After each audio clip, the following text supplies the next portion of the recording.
ഖമേനിയുടെ പേരിലുള്ള പിണറായിയുടെ വിലാപം ഇരട്ടത്താപ്പെന്ന വിമർശനം. എങ്കിൽ US-ൽ ചികിത്സയ്ക്ക് വരുന്നത് നിർത്തൂ എന്ന് പൊട്ടിത്തെറിച്ച് US മലയാളി. ആയത്തുള്ള അലി ഖമേനിയുടെ പേരിൽ പിണറായി വിജയൻ നടത്തുന്ന വിലാപം ഇരട്ടത്താപ്പാണെന്ന് പ്രതികരിച്ച അമേരിക്കൻ മലയാളിയായ പ്രദീപ്.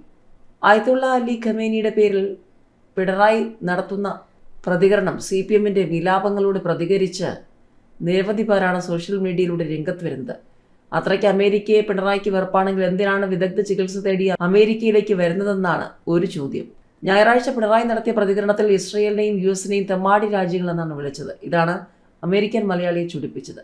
അമേരിക്കയെക്കുറിച്ച് അത്രയും മോശമായ ഭാഷയിലാണ് പിണറായി ചീത്ത പറഞ്ഞത്. ഇനി അടുത്ത അസുഖം വരുമ്പോഴും ഇങ്ങോട്ടാണല്ലോ വരുന്നത്. ഇനി ചികിത്സയ്ക്ക് ഖമേനിയുടെ ഇറാനിലോ കമ്മ്യൂണിസ്റ്റ് ചൈനയിലോ പോയിക്കൂടെ എന്നാണ് അമേരിക്കൻ മലയാളി ഉയർത്തുന്ന ചോദ്യം.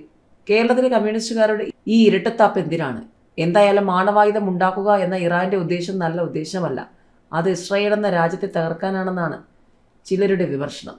ഇറാൻ ആണവായുധം ഉണ്ടാക്കുന്നതിനെതിരെയാണ് അമേരിക്ക ആക്രമിച്ചത്. ഇറാൻ ആണവായുധം ഉണ്ടാക്കിയാൽ ആദ്യം ഇസ്രായേലിനെ ആക്രമിക്കും. അത് കഴിഞ്ഞാൽ അവർ ആണവായുധം കശ്മീരിലെ ഷിയ മുസ്ലിങ്ങൾക്ക് കൊടുക്കും. ഇന്ത്യയെ ആക്രമിക്കാനെന്നാണ് അമേരിക്കൻ മലയാളിയുടെ വിമർശനം. അതേസമയം ഈ യുദ്ധത്തിൽ മനുഷ്യർ ജയിക്കണമെന്ന് ഇറാൻ ഇസ്രായേൽ സംഘർഷത്തിൽ മമ്മൂട്ടി. ഇറാൻ ഇസ്രായേൽ സംഘർഷത്തിൽ പ്രതികരിച്ച് നടൻ മമ്മൂട്ടി TV ചന്ദ്രന്റെ ചലച്ചിത്ര ജീവിതത്തിന്റെ 50 വർഷങ്ങൾ എന്ന പരിപാടി ഉദ്ഘാടനം ചെയ്ത് സംസാരിക്കുകയായിരുന്നു മമ്മൂട്ടി. ഇപ്പോൾ പുറത്തൊരു യുദ്ധം നടക്കുകയാണെന്നും ആര് ജയിക്കുമെന്നറിയില്ലെന്നും മനുഷ്യർ ജയിക്കണമെന്നാണ് ആഗ്രഹമെന്നും മമ്മൂട്ടി പറഞ്ഞു.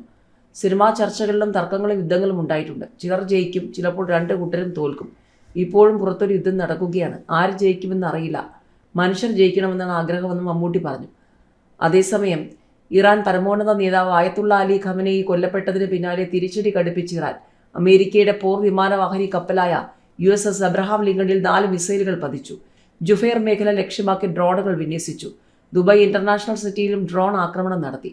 അതിനിടെ ഇറാൻ സ്ഥാനപതിയെ സൗദി അറേബ്യ വിളിച്ചു വരുത്തി. കുവൈറ്റിലുണ്ടായ ആക്രമണത്തിൽ ഒരാൾ മരിച്ചതായും 32 പേർക്ക് പരിക്കേറ്റതായും ആരോഗ്യ മന്ത്രാലയം അറിയിച്ചു.